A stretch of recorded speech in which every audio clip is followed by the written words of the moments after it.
10 ఏళ్ళు మన మీద కక్ష కట్టి నా మీద కోపంతోని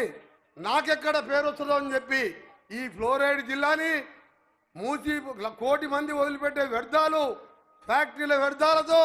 మన జీవితాలు నాశనం అవుతున్న నలవనని పగబట్టి ఆ ప్రాజెక్టులు ఎక్కడేసిన గొంగలు అక్కడే ఉంటే మళ్ళా రాజశేఖర రెడ్డి లాగా ఈరోజు నాకు మంత్రి అయిన తెల్లారే నీ ఎస్ఎల్బిసి నీ బ్రాహ్మణ వెల్లోలా పూర్తి చేసుకో నీకు నేనున్నానని చెప్పి మాటిచ్చి ఉత్తమ్ కుమార్ రెడ్డి గారు గౌరవనీయులు మన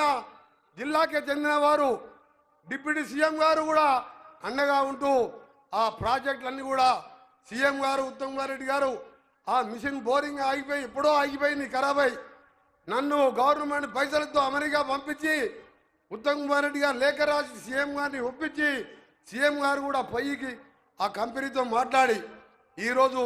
2వ బోరింగ్ మిషన్ కూడా రిపేర్ చేస్తున్నాం. వచ్చే నెలలో జనవరి 2 చివరిలో పూర్తి చేపించి మరో సొరంగాన్ని మొదలు పెడితే 2 సంవత్సరాలలో కాకపోతే ఇంకా 3-4 నెలలు ఆలస్యమైనా దాన్ని పూర్తి చేపిస్తానని గ్రీన్ ఛానల్లో పెట్టి ఈరోజే బ్రాహ్మణ వెల్లే ప్రాజెక్టు కూడా అది కూడా ఫ్లోరైడ్ మండలం నగరికల్లు నల్గొండ కాన్స్టిట్యూన్సీతో 1,00,000 ఎకరాలు నీళ్ళిచ్చే ప్రాజెక్టు దానికి కూడా ఈరోజు వారి చేతుల మీదుగా ఇప్పుడే శంకుస్థాపన చేసి